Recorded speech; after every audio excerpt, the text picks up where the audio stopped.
जो नौजवान लड़के लड़कियां अपनी मर्जी से शादी करना चाहते हैं, विवाह करना चाहते हैं, लव मैरिज करना चाहते हैं, उनका दायरा धीरे धीरे तंग किया जा रहा है। और ये दायरा जो तंग किया जा रहा है, ये क्यों तंग किया जा रहा है? क्या हम प्रोग्रेसिव समाज से रिट्रोगेटिव समाज में जा रहे हैं? हम मूविंग फॉरवर्ड की जगह मूविंग बैकवर्ड हो रहे हैं?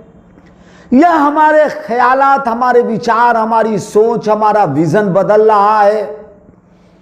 एक तरफ स्पेशल मैरिज एक्ट में तरह तरह के प्रोविजंस हैं कि जो अप्लाई करेगा तो दोनों के घर नोटिस जाएगी, LIO रिपोर्ट आएगी, नोटिस जाएगी। उसके बाद अगर धर्म परिवर्तन करेगा तो उसके लिए तरह तरह की बाधाएं खड़ी की गई हैं एक्ट में।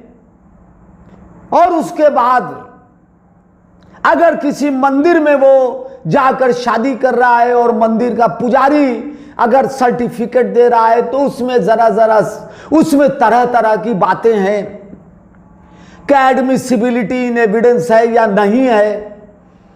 और एक रास्ता जो था आर्य समाज संस्थाओं का, आर्य समाज मंदिर में जो लड़के और लड़कियां जाकर अपने शादी को, अपने विवाह को वहां पर पंजीकृत करा देते थे रजिस्टर में, और उसके आधार पर वो विवाहित हो जाते थे आर्य समाज की पद्धति के अनुसार, अब उस रास्ते को भी बंद किया जा रहा है। आर्य समाज संस्थाओं की जांच करने के बाबत ऑनरेबल हाई कोर्ट प्रयागराज ने कहा कि साहब ये आर्य समाज जो विवाह करा रहा है, ये संस्थाएं किस नाम से चल रही हैं, किस नाम पते से चल रही हैं, घर से भागे हुए लड़के और लड़कियां ये संस्थाएं उनसे कैसे संपर्क करती हैं, या वो लड़के और लड़कियां इन संस्थाओं से कैसे संपर्क करते हैं, इन सारे चीजों की जांच किया जाए। विवाह एक व्यक्तिगत मसला है, और यदि दो बालिग नौजवान लड़के और लड़कियां विवाह करते हैं तो उनके विवाह में तरह तरह की अड़चनें पैदा करना, कानून बनाकर अड़चनें पैदा करना, इनैक्टमेंट करके अड़चनें पैदा करना, नए नए रास्ते निकाल के अड़चनें पैदा करना,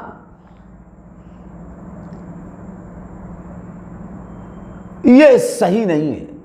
ये व्यक्ति की जो व्यक्तिगत स्वतंत्रता उसको संविधान में दी गई है, ये संविधान के विपरीत है, इंसानियत के विपरीत है, नौजवानों के विपरीत है, जवानों के विपरीत है।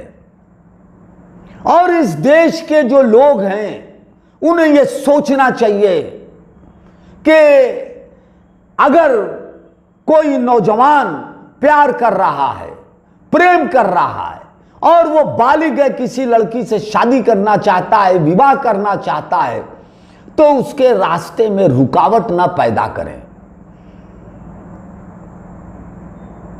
राजनीति करने से कोई मामला हल नहीं होता, क्योंकि नौजवान जो प्यार करते हैं, प्यार में डूबे हैं, शादी करना चाहते हैं, जिसको वो प्यार करते हैं उससे विवाह करना चाहते हैं, और अगर उनको विवाह करने से रोका जाएगा, नए नए हथकंडे इस्तेमाल किए जाएंगे कि दो लोग विवाह न करें, और विवाह करें तो उनकी शर्तों पर, उनके बताए हुए रास्ते पर, उनके द्वारा थोपे गए कानून के दायरे में वो विवाह करें, तो यह एक हेल्दी स्टेट नहीं हुआ, यह एक रुग्ण स्टेट होगा, यह एक बीमार समाज होगा, एक ऐसा समाज होगा जहां जवान बीमार होंगे, आत्महत्या करेंगे, उनका भविष्य धूमिल हो जाएगा।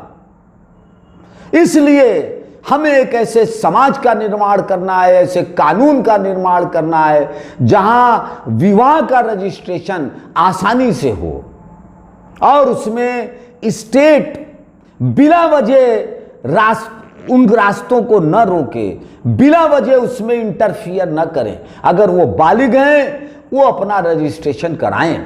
और आर्य समाज मंदिर में जो विवाह का रजिस्ट्रेशन होता है, आर्य समाज मंदिर एक पवित्र जगह है। आर्य समाज मंदिर का अपना नाम है, शोहरत है, उसका अपना मकाम है। और आर्य समाज मंदिर को अगर इस तरह से राजनीति का शिकार बनाया जाएगा तो यह बात भी अच्छी नहीं है।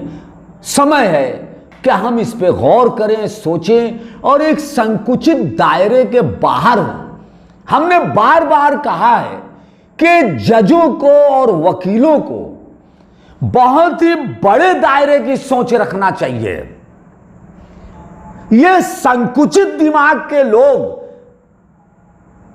न तो वकालत कर सकते हैं और न अच्छी जजशिप कर सकते हैं। तो जो लॉयर है, और lawyer must know everything about something and something about everything, और इसी तरह जज should know everything about something and something about everything.